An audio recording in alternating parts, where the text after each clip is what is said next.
Welcome to today's Hemp Barons podcast, everyone. I'm host Joy Beckerman and happy to deliver to you an interview with all the way from India, Rohitt Sharrma, a true global hero in industrial hemp and a selfless inventor and organizer of people. Also, the license holder of the very first license to produce hemp in the entire country of India.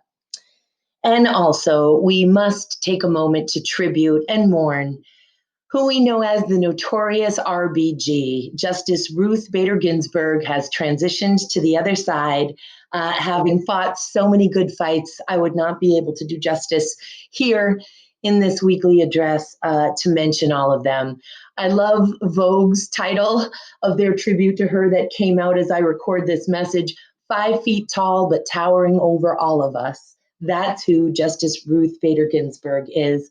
Harvard and Columbia Law School is where she attended. Of course, in 1980, President Jimmy Carter appointed her to the U.S. Court of Appeals. And she is a consensus builder, was a consensus builder, and changed the world, changed the nation, changed life, not just for women, but civil rights for everybody. She fought and protected civil rights for men, for women, for every nationality, for every possible category of humans that you could try to divide or discriminate against. That is her legacy. And on August 10th, 1993, she was sworn in as the second female jurist in the nation's highest court after being appointed to the Supreme Court by the Clinton administration. There are so many quotes that I could share, so much wisdom that has been imparted by Justice Ruth Bader Ginsburg to all of us. But the one that sticks out the most and the one that really sums up the purpose and the goals in my own life is, if you want to be a true professional, you'll do something outside yourself, something to repair tears in your community, something to make life a little better for people less fortunate than you. That's what I think a meaningful life is, living not for oneself, but for one's community. That's the quote that I wanted to leave everyone with from Justice Ruth Bader Ginsburg. And man, we better fight like the notorious RBG. And with that, folks, I bring to you my interview with the amazing global hero who is Rohitt Sharrma. Have a great week, everybody, and fight like RBG.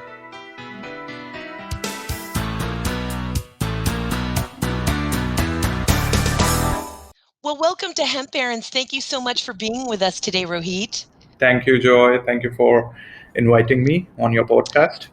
Oh, we're so lucky to have you, brother. And like so many of my international heroes and heroines who are doing such tremendous work pioneering this incredible, versatile plant across the globe, I miss your face. You're joining us from India today, and I usually get to see you at least 4 times a year. And so far in 2020, I haven't seen you even one time. So thank you again for being with us and for giving us an update on the tremendous works being undertaken under your leadership through the India Industrial Hemp Association, as well as Canidica. Now, the India Industrial Hemp Association, which was your brainchild, now some years old, is of course the first licensed hemp producer in the entire country of India. So could you tell us, give us an overview of those activities and what it took to be able to procure that relationship and that licensing to reintroduce this tremendous crop in India?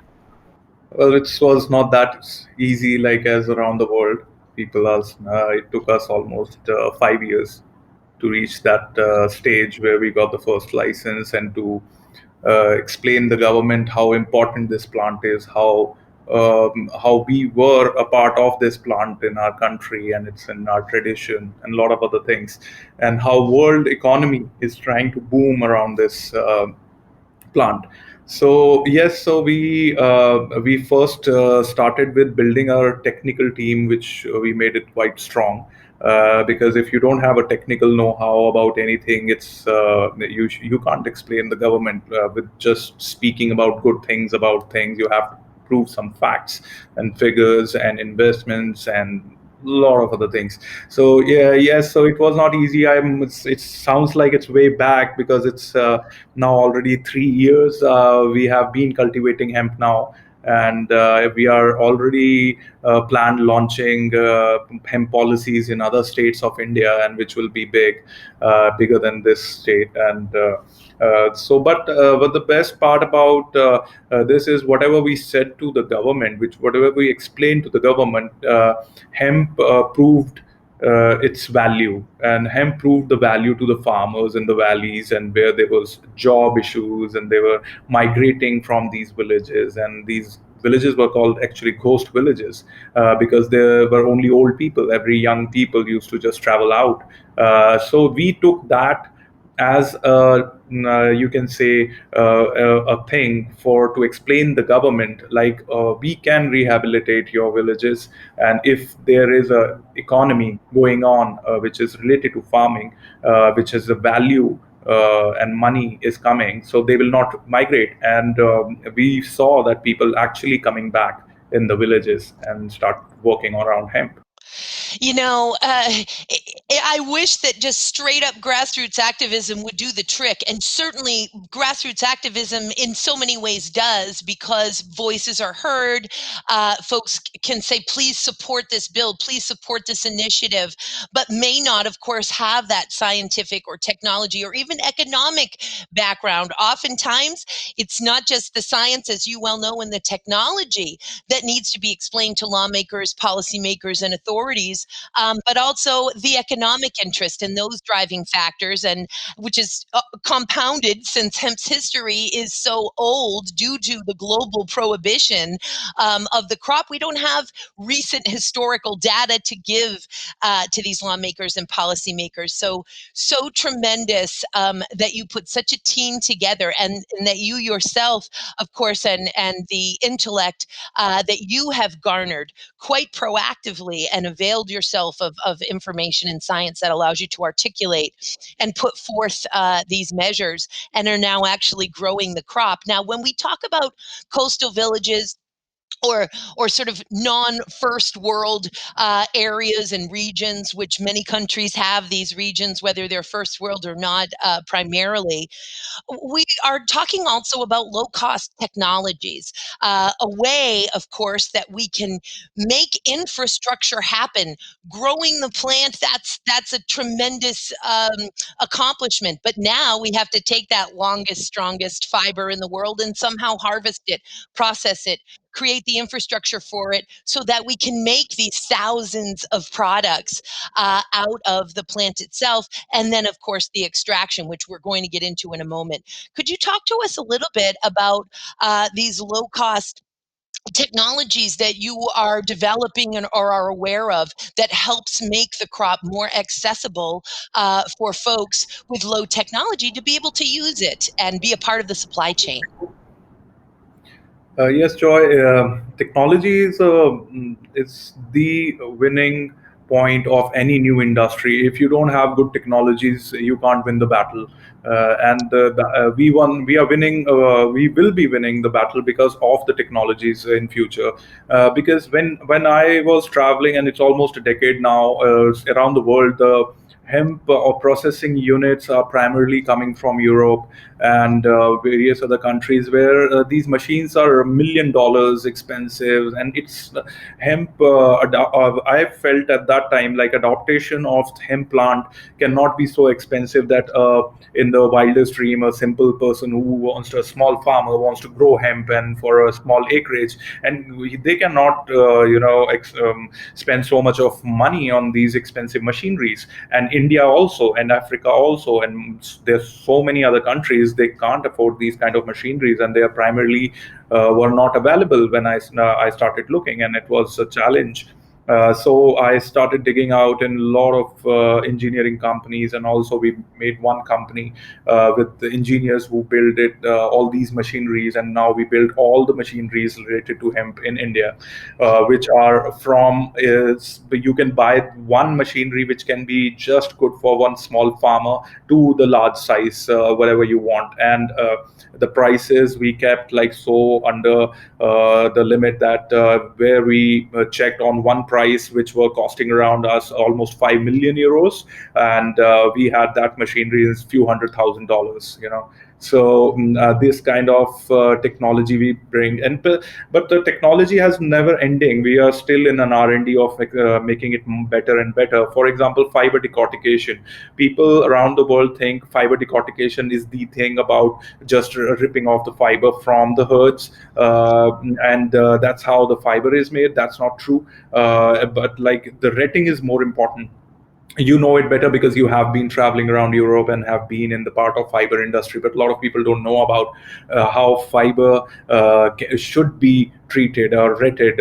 What is retting? It's not decorticating. Decorticating is just chipping off the skin off from the stem.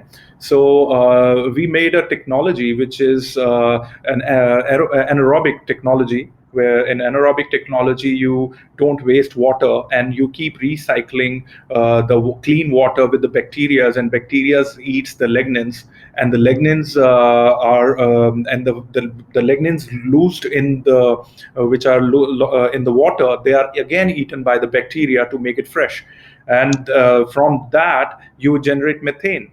And that methane can be a fuel. You can use methane in so many other things. So and you get a very clean fiber, and it's eco-friendly. So these kind of technologies are looking to come out, to scale out from India and around the world. And we are not patenting any of these things because we believe it should be a free technologies.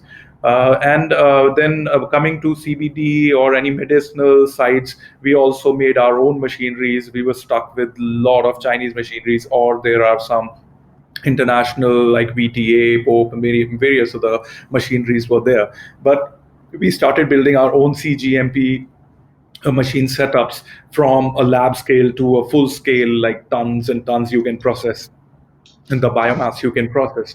And that also we brought the cost down again from millions to few $100,000, so that whenever you do a business, if you invest too much of money in capex, doesn't make any point, because that will affect the prices of your final product. So that was the idea behind coming up with technology sectors. And then again, the seeds, then various other machineries, we are working around it.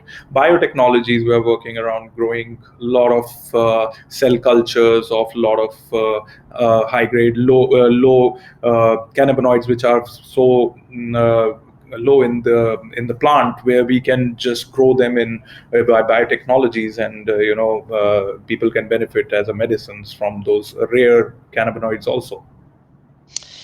I want to take a moment to just highlight and underscore you and your work and what you are accomplishing. I have the privilege and pleasure. Man, I will try to get through this without being emotional, brother, because I'm a bit taken aback over the footprint that you are making in the world. I have the privilege and pleasure of working with and having relationships with some of the most prolific cannabis activists and entrepreneurs on the planet Earth, of which you are one.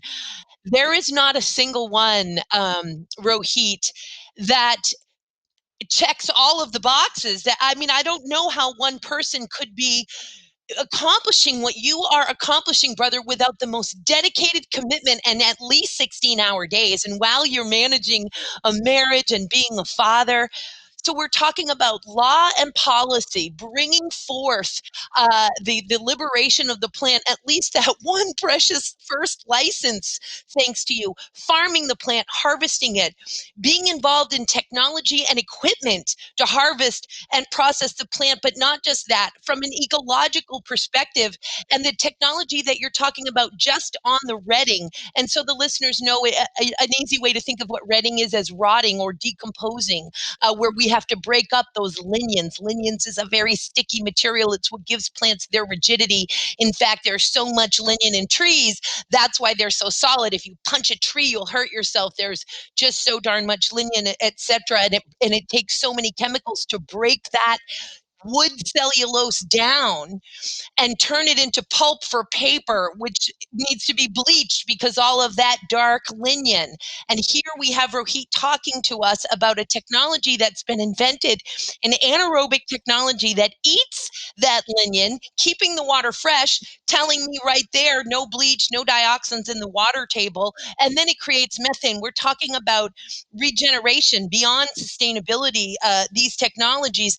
We're talking about you also making a huge imprint in standard setting with CGMP, current good manufacturing practices, of course, continuing to set those standards for ethics, and testing and measurements and quality as these industries emerge, particularly in the dietary supplement and medicinal space. And we'll talk about that in a moment. And finally, and when I say finally, I still haven't gotten to them all, but for purposes of moving on in the time that we have, to not patent these technologies. I want to make sure that the listeners heard you say that you want these inventions to be available to the people.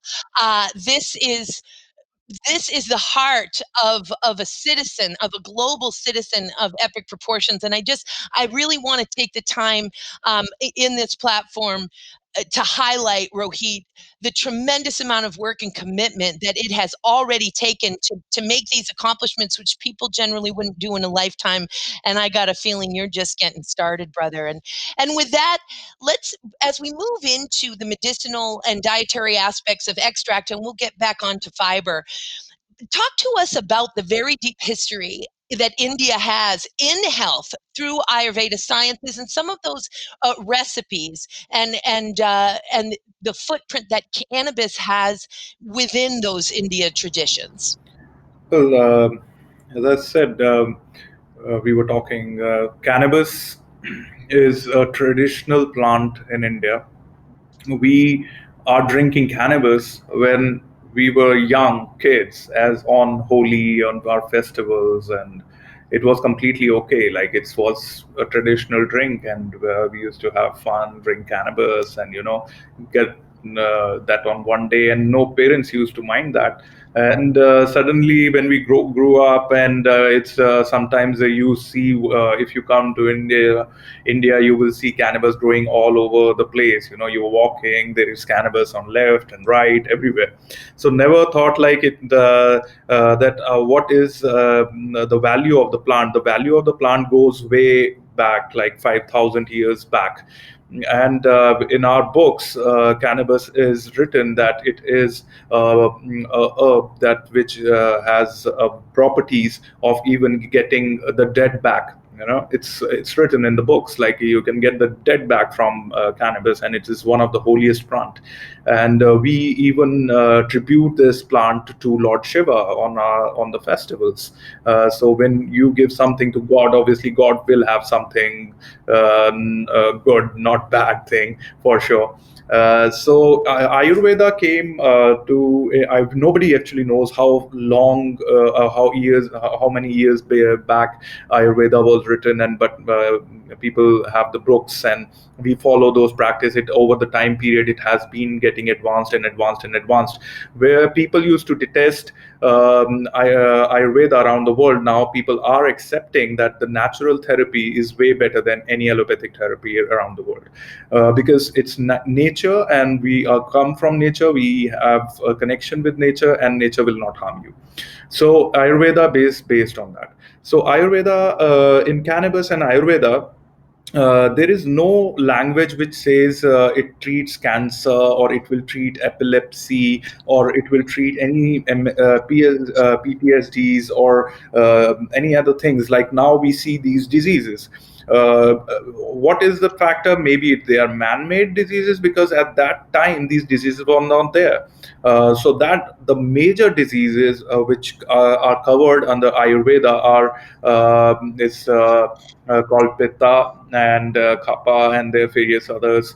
And this is all about stomach ailments. Like, if you have anything bad going on, is something wrong with your stomach. So with cannabis, it associates, when you take cannabis, it's improvise your system, your body, your stomach is good, your everything is good. So cannabis does that. So that is written, and it is also given if you yes, and for insomnia it has written, like if you have a problem sleeping, then it used to be taken. And people in India used to enjoy cannabis as in around the world people used to enjoy Scotch. So cannabis was Indian Scotch, and and Ayurveda is also in a similar way. This with the gram, like how much dosage also is written, proper dosage. Like if you are using a grounded flower or the extracts, all the dosage are written properly. How much you have to take. Plus, there are more herbs they say that you add on to these into this plant, and it will be much more beneficial. There's more to talk to. Like I can go on, for hours and hours about it, but yeah. So I'll just cut it a little shorter.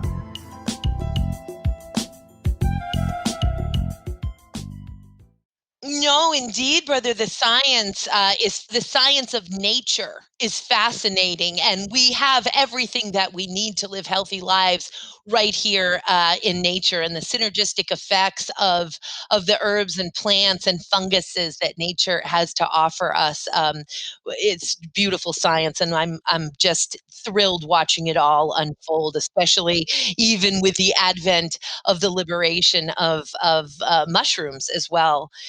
Let's talk a little bit about CBD pricing. Get some sort of commercial info in here for folks as well, and how that price could fluctuate, why it should go up, should go down, and how the Indian market can help contribute to the global market and be a part of the global trade with regard to hemp extract, cannabidiol, CBD, and the other cannabinoids, of course, that are on the rise and making their way into the marketplace.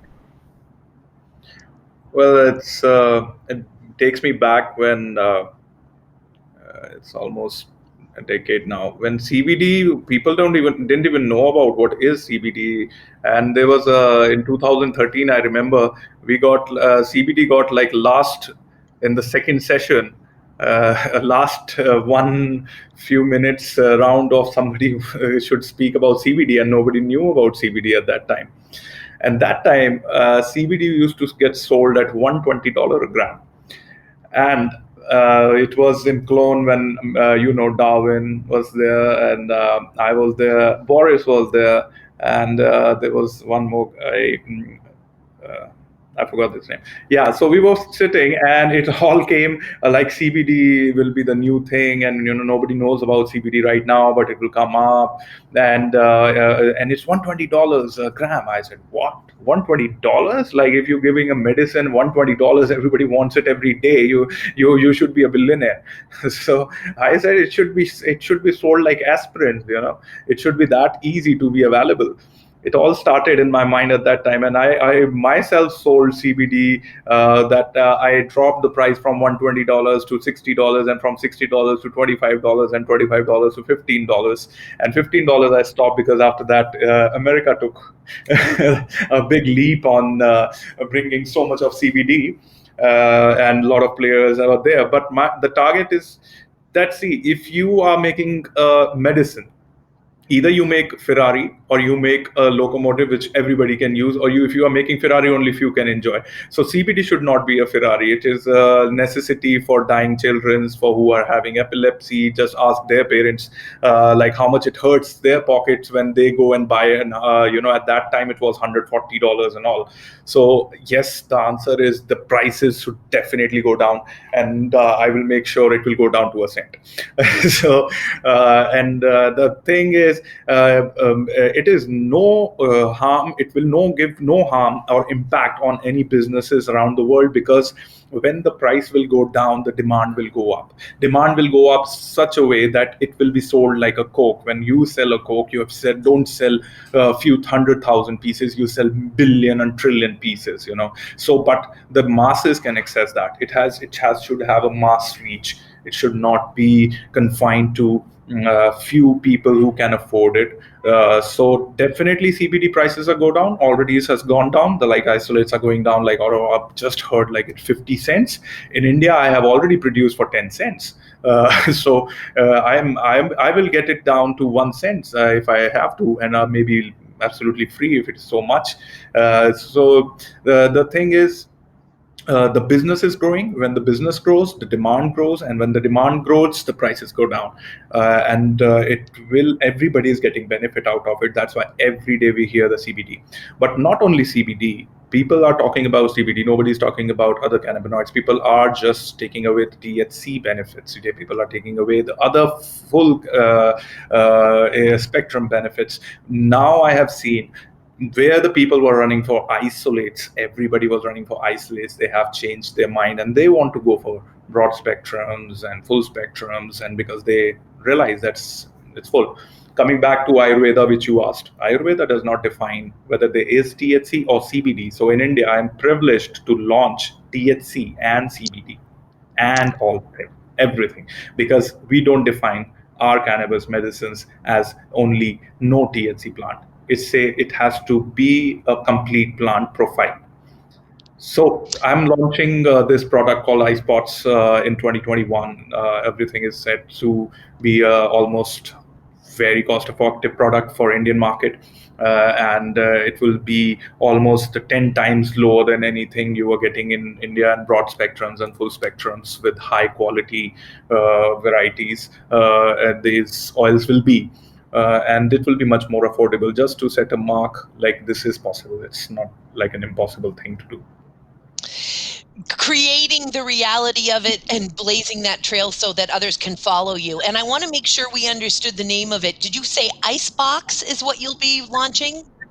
No, I'm named it iSpots. IceBots, THC and CBD, obviously a more advanced understanding of natural medicine in your home country. And it's so funny, the sitting around the table of which you discuss with us in Europe, that's at the European Industrial Hemp Association conference in Cologne.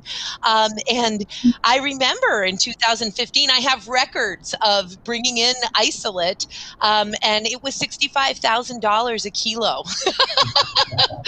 For that isolate.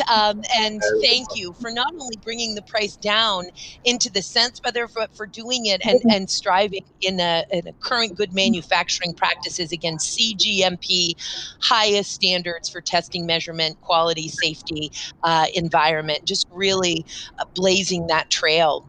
So if you could, tell the listeners about some of the fiber projects that are going on either through Canidica, although something tells me Canidica is maybe more of an extract company. You'll please correct me for the listeners if I'm wrong on that.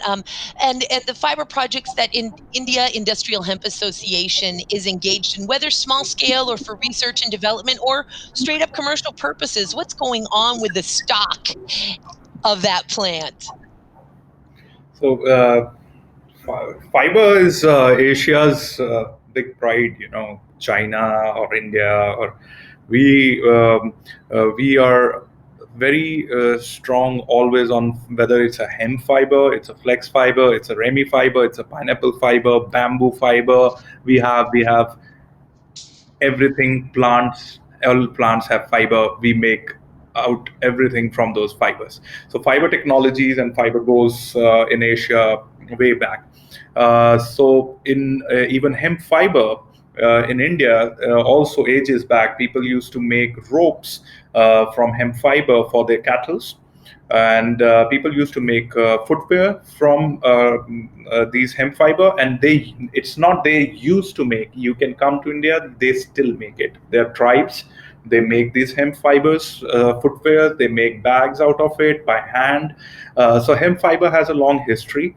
Now coming back, what we are doing with hemp fiber, we are getting this into the big industry. It has to have a big industry to adapt.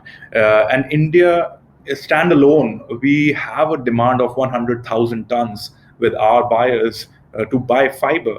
And if I'm not wrong, I remember you were there with me in CHTA first conference, Ottawa, and Daniel was there. And I switched my presentation hearing that Canadians were burning their fibers. I said, like, that's a big gap in this global trading universe, that we are deficit of fiber and they are burning the fibers, like, which is gold for us. So if you remember, I said, like, you bring all the fibers to me, I'll buy everything you have. And that's how big the fiber industry is. We don't have supplies, which we have to. If you talk about if the Indian fiber industry wakes up and we get a stagnant good price continuous fiber in India, we are the biggest buyer. Even for China, we buy fibers. Like, I just bought 700 tons of fiber just for my client in India, and that's how big the market of Indian fiber is. And if I would have shown, my carpets are made of handmade hemp fiber, and my whole house is full of hemp fiber carpets, which are handmade over there. So big industry. Now, what are we doing? It's in IIHA. We have some old genetics which are especially breeds of India, which go around 25 feet tall, which is like trees, and they are go straight like bamboo, and they are the best fibers. You will not see a flower. It's like a 1 year plant. Okay, so if you we sow it in India in on say by January, we will not get the flower till December. It will keep on growing like a tree. So that's what that kind of genetics we are using for fiber, so that we can get more out of small lands. So our expectation is around getting from this kind of a variety 5 to 8 tons per acre, and these fibers we will be using for various purposes. Primarily, the main fiber will go in the clothing line. The secondary fiber will go in the handloom industry. Indian handloom industry is quite big, where all the women in the small villages, they make carpets, rugs, a lot of bags out of their, their hands. So that's a handloom industry. That's again an ancient old techniques which is thriving and surviving in India very well. Fiber that will also go over there. Then when we clean the fiber, we get short fibers. Short fibers will go for handmade papers. You talk about there's insulations, various other things which have the third grade. So that's how the whole industry will adapt in India on the fibers, and we are doing already these things in India. Our company Canidica is not only doing CBD; it is all a complete package where we are completing from the protein side, the medicinal side, and the fiber side. Canidica has 3 brands, all have different names. Like Canidica has for medicinal ice spots, and for proteins, for seeds, we have pocket protein, and we have for fiber, we have earthify. So that's what we are doing. Excellent. And I was wondering, I was going to ask you about if whether anything was happening with the grain, if there's any oil pressing, seed cake milling into protein powders. And it sounds like you've got that infrastructure going as well. Yes. Wow, just absolutely tremendous.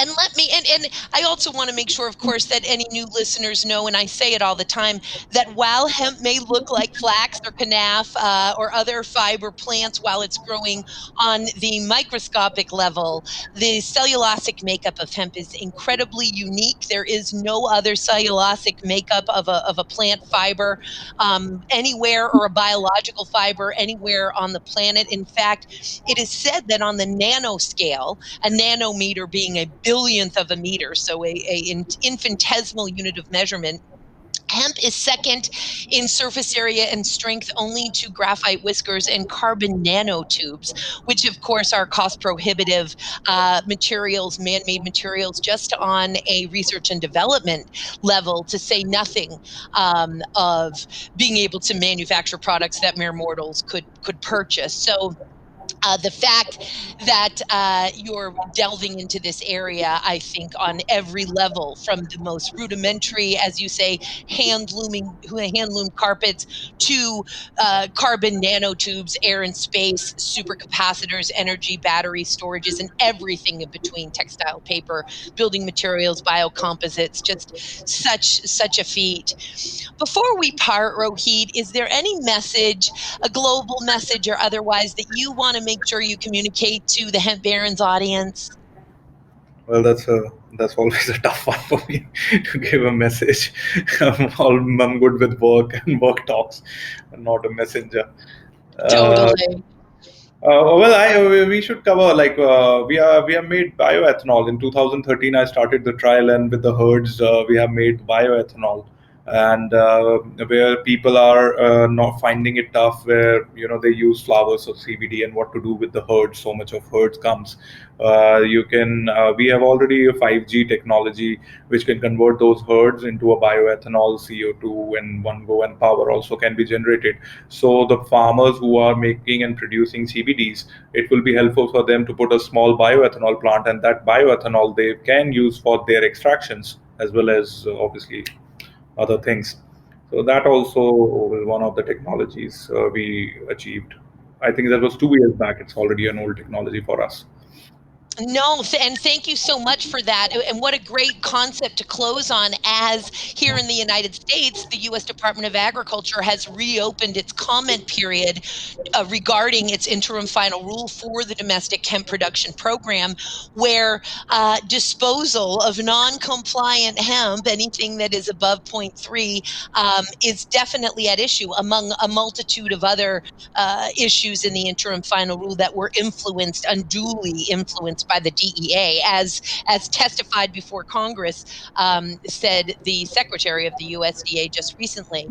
But pyrolysis, why are we, as you say, and when you were at CHTA, the Canadian Hemp Trade Alliance, the other event that you referenced, and learned that the Canadians were burning their fiber. Well, here in Yeah. the United States, there are only so many ways that we're allowed to dispose of non-compliant hemp. Burning is one of them. Composting is about the most useful thing that you're allowed to do with non-compliant hemp. And here we have pyrolysis, and as you say, bioethanol um, machines that the farmers can actually operate. Some of these are very low cost. The farmers could actually operate on farm, and we very much are pushing at the U.S. Hemp Roundtable and other coalition partners for pyrolysis to be an allowable form to dispose of the world's most valuable fiber. Yes, true. Man, Rohit, I cannot wait to have you on again. It is such a pleasure. I know the listeners can't see you, but I certainly can through our Squadcast platform here, or through our MJ Bulls platform here. I'm wishing you everything good. I'm sending so much love and light to you and the family and your whole team in India and throughout the world, Rohit. Thank you Thank you. so much for being with us on Hemp Barons today, and for everything you do for this incredible plant. Thank you so much, Joy, and good to see you. And next year we will be not on pod like this on camera, in real, the way we like it. We will sit around a table like we like it, brother. I'm missing America, New York, other places. Yeah. Big time, big See you time. soon. See you soon. Thank you so much. Thank you. See you soon, brother.